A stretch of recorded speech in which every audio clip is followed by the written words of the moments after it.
যদি কেউ এই কথা বলে, আমি বাংলাদেশের স্বাধীনতা যুদ্ধও মানি না, আমি বাংলাদেশের সংবিধানও মানি না, কিন্তু আমি বাংলাদেশের নাগরিকত্ব চাই, দিবে তারে?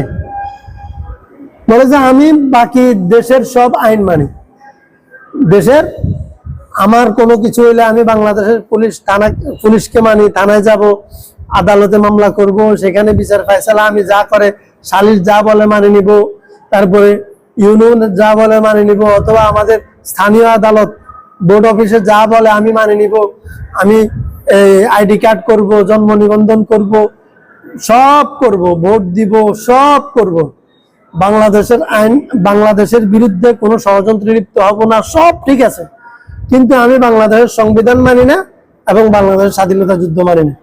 এটা বললে কেউ এই লোকটাকে বাংলাদেশের নাগরিক মানবে?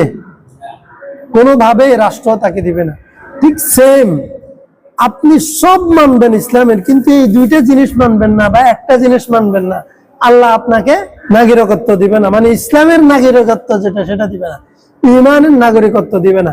এখন কেউ জোর করে দেশে থাকতে পারে, চুরি করে থাকতে পারে, অবৈধ, সে অবৈধ তো নাগরিক হইতে পারে না, চুরি করে আইডি কার্ড করতে পারে, অবৈধ নাগরিক হইতে পারে না। ঠিক কিছু মানুষ ইসলামের বিধান না মেনে যদি নিজেকে মুসলিম পরিচয় দেয়, সে অবৈধ মুসলিম, সে আল্লাহর কাছে মুসলিমত্ব পাবে না। গত সোমবারে আমরা আলোচনা করেছিলাম, বর্তমানে ফিতনার যুগে, দাজ্জালের প্রভাবের যুগে সবচেয়ে গুরুত্বপূর্ণ বিষয় হচ্ছে ঈমান। একজন মানুষ ইসলাম মতো নিজের জীবন চালাবে এবং ঈমান নিয়ে মরবে, তখন সে সফল। যদি একজন মানুষ ইসলাম মতো চলতে না পারে, তাহলে তার ঈমান নিয়ে মরাটা অসম্ভব হয়ে যায়। একজন মানুষকে ঈমান নিয়ে মরার জন্য ইসলাম নিয়ে চলতে হয়, এটা সত্য। আর ইসলাম তিনটা জিনিসের সমষ্টির নাম, অর্থাৎ তিন বৈশিষ্ট্য যখন একজন মানুষের কাছে পাওয়া যাবে, তখন ওই মানুষ খাঁটি মুসলিম হিসাবে নিজের পরিচয়টা দিতে পারবে। আল্লাহ তাআলা একজন মানুষের জন্য যে বিধিবিধান দিয়েছেন সেটা সে মনে প্রাণে গ্রহণ করে নেবে, প্রথম কাজ। এটাই উপকারী একমাত্র ধর্ম এবং একমাত্র পালনীয়, গ্রহণীয়। এই কথাটা প্রথমত সে তাসদীক বিল জিনান, মনে প্রাণে গ্রহণ করে নেবে। দ্বিতীয় দায়িত্ব হচ্ছে ইকরার বিল লিসান, যে বিষয়টাকে ওই মানুষ মনে প্রাণে গ্রহণ করে নিল, যে বিশ্বাসটা সে অন্তরে ধারণ করলো, ওইটা সে মুখে বলবে, মুখে ঘোষণা করবে, স্বীকার করবে। 3 নাম্বার কাজ ওয়াল আমালু বিল আরকান, যে বিশ্বাসটা সে মুখে স্বীকার করেছে, সেই মুখের স্বীকৃতি দিয়ে কাজগুলো সে অঙ্গ প্রত্যঙ্গ দ্বারা বাস্তবায়ন করবে। যখন এই 3 ধাপ কোনো একজন মুসলমান ইসলাম প্র্যাকটিসের লাইনে পূরণ করবে, সে তখন পরিপূর্ণ মুসলমান হয়, খাঁটি মুসলমান হয়। আর এভাবে যখন কেউ চলে, তখন মৃত্যুর সময় ঈমান নিয়ে মরা সম্ভব হয়। কিন্তু দুর্ভাগ্য আমাদের দেশে শুধু কালিমা পড়া, যেটাকে আমরা নিজেদের ভাষায় বলি গরুর গোশত খাওয়া মুসলমান, এখনকার যুগে শিক্ষা দীক্ষার উন্নতির যুগে শুধু যে শিক্ষা দীক্ষার উন্নতি হয়েছে সেটা না, টাকা পয়সার উন্নতি হয়েছে সেটা না, এই সময় দাজ্জালের ফিতনারও উন্নতি হয়েছে। শুধু বাড়ি গাড়ি সুন্দর হইলে হবে না, দাজ্জালের ফিতনা থেকেও বাঁচতে হবে।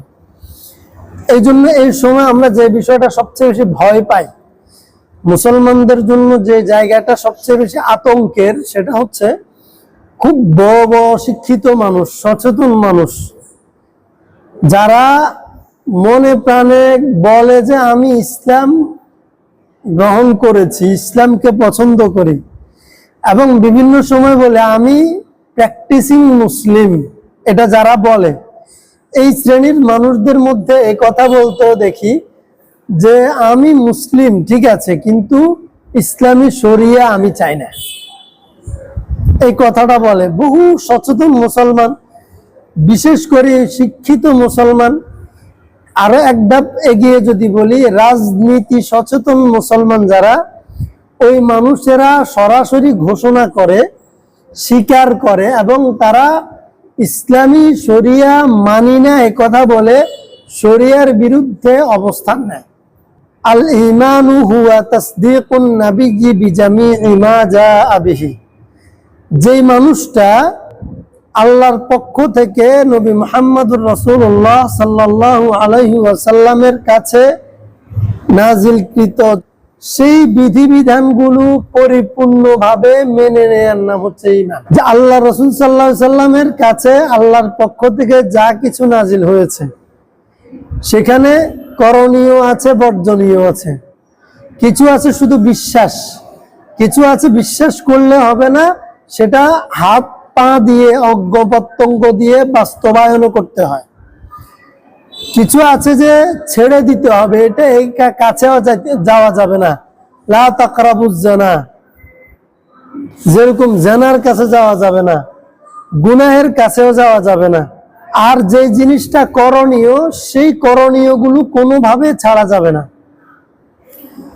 এই মানে আল্লাহর পক্ষ থেকে নবীর মাধ্যমে সবকিছু যখন প্রমাণিত হবে আমার সামনে যে এই বিধানটা নবীর মাধ্যমে ইসলামের জন্য নির্বাচন হয়েছে, সেটাকে কোনো মানুষ যদি কোনো একটা অপশন বা পয়েন্ট, যে শুধু আমার তো সব ভালো লাগে, আমি মুসলিম, সব ঠিক আছে, কিন্তু একটা বিষয় আমার কাছে কেমন যেন লাগে, তো প্রশ্ন করলাম কোন বিষয়?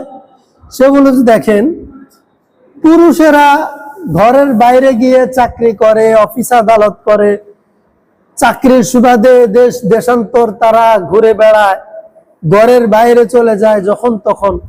একজন নারী সে যখন তখন ঘরের বাইরে যেতে পারে না। পুরুষেরা হজ করতে গেলে একা চলে যেতে পারে, নারী যদি হজও করতে চায়, ইসলাম বলে যে পুরুষ একজন মাহরাম, একজন সাথী হওয়া লাগবে। এই যে নারীর জন্য যে এটা বাধ্যবাধকতা আছে, যখন তখন বের হইতে পারে না, বের হইতে গেলে হাত মোজা, পা মোজা, চেহারা ঢেকে, বোরকা পরে, কালো বস্তা পরে নাউজুবিল্লাহ বের হইতে হবে। এই জিনিসটা আমার কাছে কেমন যেন খারাপ লাগে, কেমন যেন পশ্চাৎপদ মনে হয়, তাই না? এটা আমার কাছে কেমন যেন লাগে।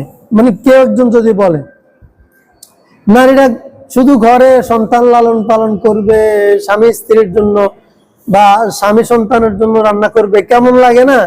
বাইরে অফিসে কাজ করবে, পুরুষের কাঁধে কাঁধ মিলিয়ে রাজনীতি করবে, রাজনৈতিক মঞ্চে রাজপথে বক্তব্য দিবে, স্লোগান দিবে, তাইলে না এটা নারী অধিকার?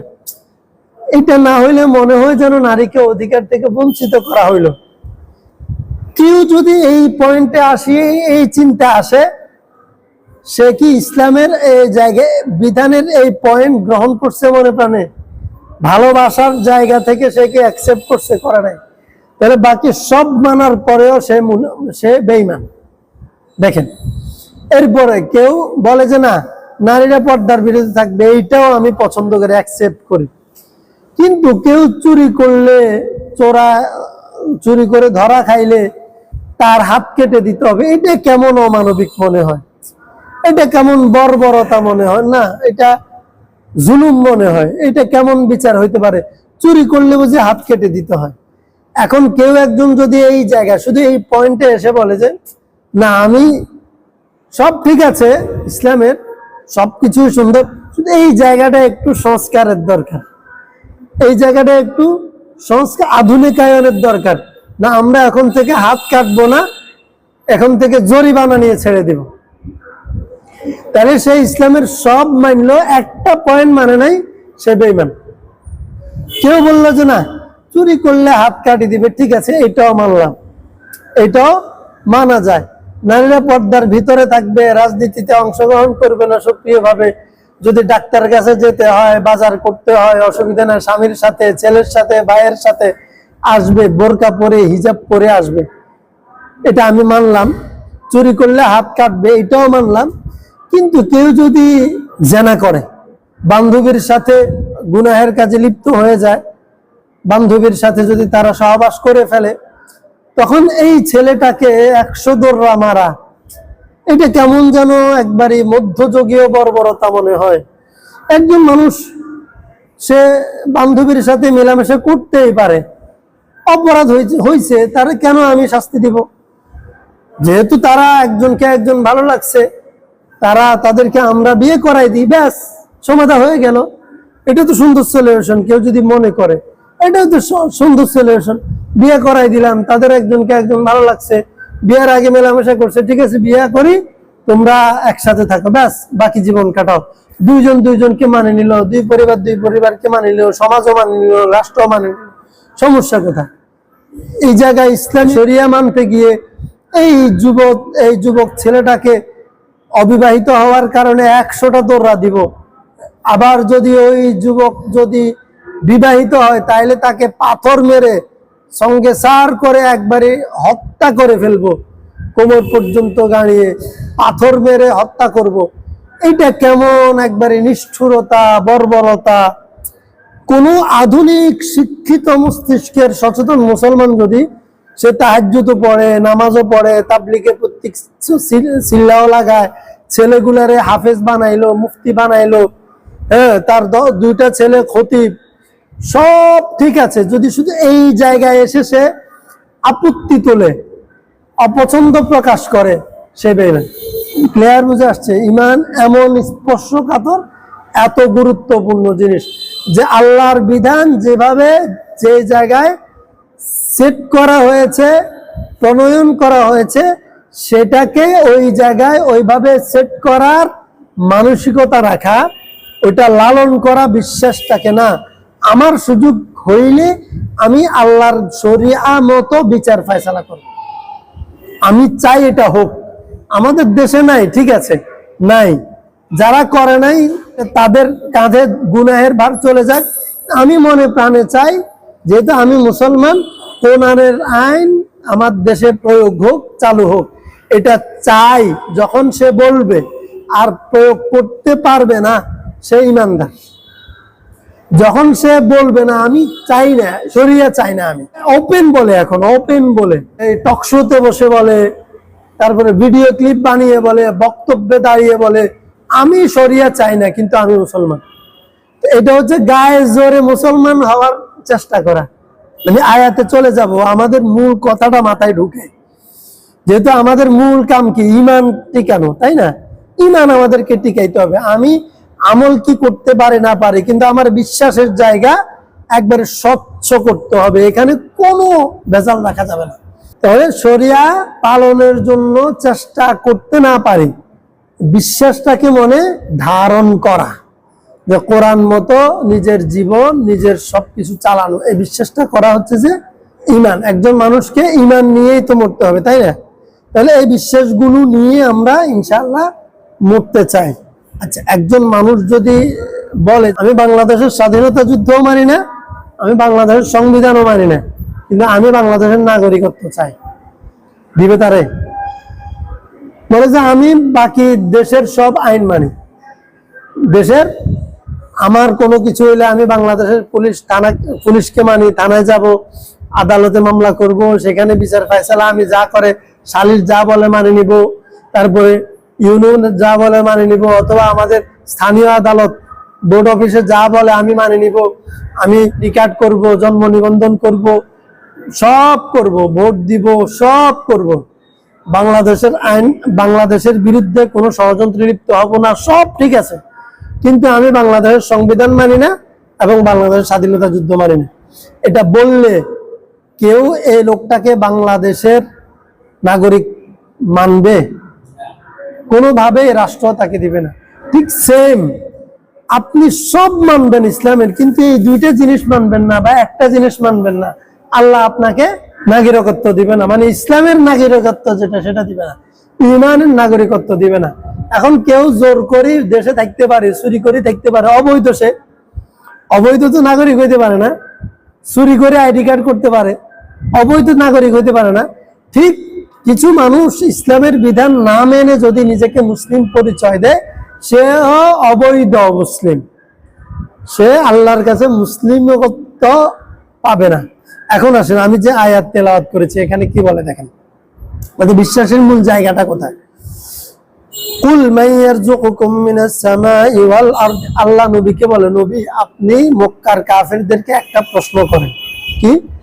মান ইয়ারযুকুকুম মিনাস সামাই ওয়াল আরদ, আসমান এবং জমিন থেকে রিজিকের ব্যবস্থা কে করে দেন? কাফেরদেরকে প্রশ্ন করেন। তা আমাদেরকে প্রশ্ন করলে আমরা কি জবাব দিব বলেন? আসমান এবং জমিন থেকে রিজিকের ফয়সালা কে করেন? আল্লাহ করেন। আল্লাহ নবীকে বলতেছে যে আপনি কাফিরদেরকে প্রশ্ন করেন, একটা প্রশ্ন। 2 নম্বর প্রশ্ন করেন, আম্মা ইয়ামলিকুস সামআ ওয়াল আবসার, এবং 2 নম্বর প্রশ্ন হচ্ছে আপনার দৃষ্টিশক্তি এবং শ্রবণ শক্তির মালিক কে? বলেন আল্লাহ। এটা আমরা মুসলমান, আমরা বলতেছি আল্লাহ। দেখেন কাফেররা কি বলে। আল্লাহ নবীকে বলছেন, নবী কাফেরদেরকে প্রশ্ন করতেছে যে তোমার যে দৃষ্টিশক্তি, চোখ দিয়ে দেখো, তুমি যে কান দিয়ে শুনো, এই শ্রবণ শক্তি এবং দৃষ্টিশক্তির মূল মালিকটাকে? এরপরে প্রশ্ন করেন, ওয়ামাই ইউখরিজুল হাইয়া মিনাল মাইয়িত ওয়া ইউখরিজুল মাইয়িতা মিনাল হাইয়্য, এবং মৃত্যু থেকে জীবন দান করেন কে এবং জীবন থেকে মৃত্যু দেন কে? এটার মালিক কে? জীবন মৃত্যুর মালিক কে? আল্লাহ। এই প্রশ্নটা আমরা তো বিশ্বাস করি, কাফেরকে যদি বিশ্বাস করেন, মানে প্রশ্ন করেন ইহুদি, খ্রিস্টান, হিন্দু। এরপর আরেকটা প্রশ্ন, মাই ইউদাব্বিরুল আমর, কার নির্দেশে এই পৃথিবী পরিচালিত হয়? এই 5টা প্রশ্ন যখন করবেন, তখন এটার উত্তরে কাফেররা বলবে ফাসায়াকুলুনাল্লাহ। এতক্ষণ আপনারা ইমানদাররা বলছেন আল্লাহ। এখন দেখেন আল্লাহ বলে কাফেরদেরকেও যখন প্রশ্ন করবেন, তারা উত্তর দিবে আল্লাহ। আমাদের সাথে তাদের বেশ কম কোথায় হইলে বলেন? বেশ কম জায়গা আছে, সেটা কোনটা সেটা ধরতে হবে। অন্য জায়গায় আছে, যখন তাদেরকে প্রশ্ন করবেন, ওয়ালা ইন সাআলতাহুম মান খালাকাহুম, নবী আপনি যখন কাফেরদেরকে প্রশ্ন করবেন তোমাকে কে বানিয়েছে, সে বলবে ফাসায়াকুলুনাল্লাহ, আল্লাহ বানিয়েছে।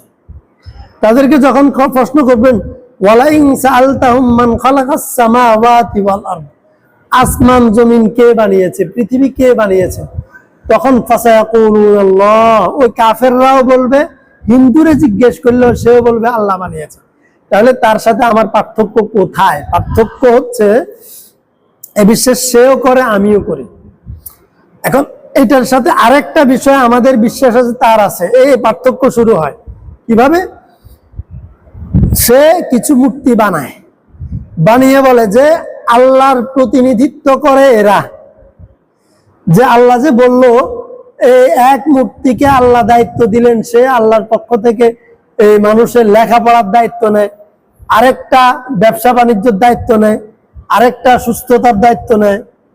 তো এক একটা মূর্তি তারা বানায়, বানাইয়া বলে যে আল্লাহর যে ফেরেশতা তোমরা বিশ্বাস করো, ওই ফেরেশতাদেরকে আল্লাহ তাআলা তো এক একটা দায়িত্ব দিলেন। তো ওইগুলা এই মূর্তিগুলার মধ্যে আসি ভর করে, বা ওইগুলার একটা কাল্পনিক আকৃতি হচ্ছে এই মূর্তি।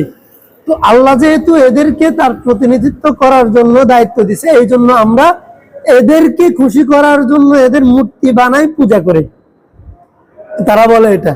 দেখেন, তাহলে ওরা বলে যে আল্লাহকে তো আমরা সবকিছুর মালিক মানি, মানার পরে আল্লাহ যে তার বিভিন্ন জিনিস পৃথিবী পরিচালনার জন্য বিভিন্ন দায়িত্ব বিভিন্ন জনকে দিলেন, আমরা সেই দায়িত্ব প্রাপ্তদেরকেও খুশি করার জন্য তাদের পূজা করি, তাদের সামনে আমরা মাথা নোয়াই। এটা হচ্ছে যে তাদের থিওরিতে বা বিশ্বাস অনুযায়ী তারা শিরক করছে। কি? তারা মূল আল্লাহকে মানে, আল্লাহকে মানার পরে তাদের কয়েকজনকে আল্লাহর সহযোগী স্বীকৃতি দিয়া ওদেরও পূজা করে, যেখানে শুধু পূজা করার কথা ছিল কার? আল্লাহ। আমাদের জায়গায় আসেন, আমাদের সাথে তার মৌলিক পার্থক্য, তারা মনে করে যে আল্লাহকে তো খুশি করবই, আবার ওদেরকেও খুশি করব, ওদের মাধ্যমেও আল্লাহকে খুশি করব, ভগবান বলে তারা। আমরা বলি যে না, আল্লাহ তাআলা আজরাইল আলাইহিস সালামকে তো দায়িত্ব দিলেন মানুষের জান কবজ করার জন্য।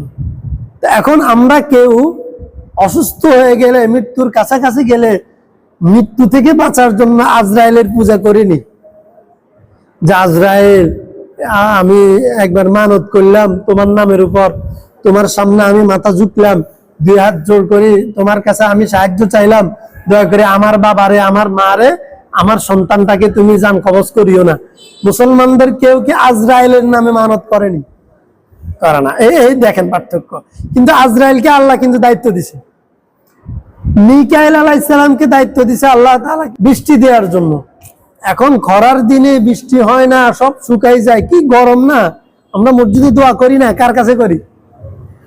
একটিবারও কোন আলেম এই দোয়া করছে, ও মিকাইল তোমারে তো আল্লাহ দায়িত্ব দিছে, বৃষ্টি বাদলের দায়িত্ব তো তোমার, তোমার নামে মানত করলাম, 2টা সেজদা দিলাম তোমার কদমে, নাউজুবিল্লাহ, তুমি একটু দয়া করে আমাদেরকে বৃষ্টিটা দাও? আমরা সেটা করি না। ঠিক আছে, তাহলে আমরা আজরাইলেরও পূজা করি না, মিকাইলেরও পূজা করি না, জিব্রাইলেরও পূজা করি না, ইসরাফিলেরও পূজা করি না। ইসরাফিল আলাইহিস সালামের দায়িত্ব সিংহা ফুৎকার দেয়া কিয়ামতের, যেটা শুরু হবে কিয়ামত যার ফুৎকারে। আমরা আজ পর্যন্ত কেউ, কোনো আলেম, কোথাও কোনো মুসলমান কে এটা ইসরাফিল আলাইহিস সালামের নামের উপর কোনো পূজা অর্চনা অথবা কোনো মানত অথবা কোনো দোয়া মুনাজাত করছেনি যেন আমাদের জীবদ্দশায় সিংহা ফুৎকার না দেয়? করে নাই। কেন? আমরা এটা বিশ্বাস করি আমি যেরকম আল্লাহর গোলাম, আল্লাহ আমাকে দায়িত্ব দিয়েছেন আল্লাহর কুদরতে পায়ে সিজদা করার জন্য, আল্লাহর গোলামি করার জন্য, ঠিক একইভাবে আল্লাহ ইসরাফিলকে দায়িত্ব দিয়েছেন গোলাম হিসাবে সিংহা ফুৎকার দেওয়ার জন্য, আজরাইলকে দায়িত্ব দিয়েছেন আল্লাহর গোলাম হিসাবে মানুষের জান কবজ করার জন্য, জিব্রাইল আলাইহিস সালামকে দায়িত্ব দিয়েছেন আল্লাহর গোলাম হিসাবে নবীদের কাছে বার্তা পৌঁছে দেওয়ার জন্য, এবং এইভাবেই ইসরাফিল আলাইহিস সালাম, মিকাইল আলাইহিস সালামকে দায়িত্ব দিয়েছেন আল্লাহর গোলাম হিসাবে বৃষ্টি বাদল দেওয়ার জন্য। এটা আমরা বিশ্বাস করি। আমি যেরকম আল্লাহর গোলাম, ফেরেশতারা আল্লাহর গোলাম, সুতরাং ফেরেশতারা যে আল্লাহর পূজা করে, যে আল্লাহর সিজদা করে, গোলামি করে, আমিও সে আল্লাহরই গোলামি করব। আল্লাহকে বাদ দিয়া নবী রাসূল ফেরেশতা কোনো কিছুর পূজা করার কোনো সুযোগ নেই। সুযোগ পূজা হবে কার? শুধুমাত্র আল্লাহ। সবকিছু কার পক্ষ থেকে? আল্লাহর পক্ষ থেকে। এই জন্য লা ইলাহা ইল্লাল্লাহ, ইলাহ মানে হচ্ছে যে সবকিছু তাকেই দিব যিনি সবকিছুর মালিক। সম্মান, পূজা, সেজদা, ভক্তি সবকিছু একজনকেই দিব যিনি রব, সবকিছুর মালিক, সবকিছুর স্রষ্টা। এটা হচ্ছে মুসলমানদের আকীদা। এবং আল্লাহ তাআলা এই জন্য অন্য আয়াতে বলেছেন ওয়ামা ইউমিনু আকতারুহুম বিল্লাহি ইল্লা ওয়া হুম মুশরিকুন, তাদের মধ্যে বেশিরভাগ মানুষ আল্লাহর উপর ঈমান আনে তারপরেও মুশরিক। কেন? তারা এই কথার উপর ঈমান আনে যে আল্লাহ আমাকে বানিয়েছেন, এই কথার উপর ঈমান আনে আসমান জমিন আল্লাহ বানিয়েছেন, আমাদের সবকিছু আল্লাহর নিয়ন্ত্রণে, স্রষ্টা আল্লাহ, এটার উপর ঈমান আনে সবাই। এটার উপর ঈমান আনার পরেও মুশরিক। কেন? ওই বিভিন্ন জনকে আল্লাহর সহযোগী সাব্যস্ত করে ওদের পূজা করতে শুরু করে। যেমন খ্রিস্টানেরা ঈসা আলাইহিস সালামের পূজা করে, ইহুদিরা উযার আলাইহিস সালামের পূজা করে, হিন্দুরা বিভিন্ন মূর্তির পূজা করে। কিন্তু মুসলমান এবং অমুসলমানের মধ্যে পার্থক্য শুধু এই জায়গায়। কোন জায়গায়? শুধু এই জায়গায় মুসলমান কাফের সবাই এই কথা বিশ্বাস করে যে পৃথিবীর সবকিছুর মালিকানা, সবকিছুর নিয়ন্ত্রণ শুধুমাত্র আল্লাহর হাতে। এটা কাফের মুসলমান সবাই বিশ্বাস করে। কাফেরের সাথে মুসলমানের বিশ্বাসের পার্থক্য শুধু এই জায়গায় যে কাফেররা ওই আল্লাহর সহযোগী বিভিন্ন জনকে সাব্যস্ত করি, তো বিভিন্ন আঙ্গিকে আল্লাহরকে বাদ দিয়ে বিভিন্ন আইন বিধান নিজেরা সাব্যস্ত করে, আল্লাহর বাইরে অনেকজনকে অনেকভাবে ভক্তি শ্রদ্ধা নিবেদন করে, পূজা করে, মাথা নুয়ায়, তারা অনেক শরীক সাব্যস্ত করে।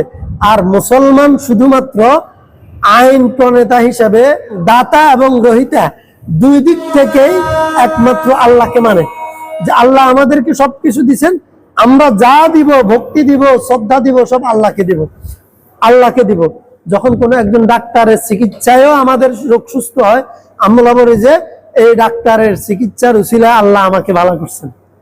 তাহলে আমরা ডাক্তারের সামনে কি মাথা নুয়াই?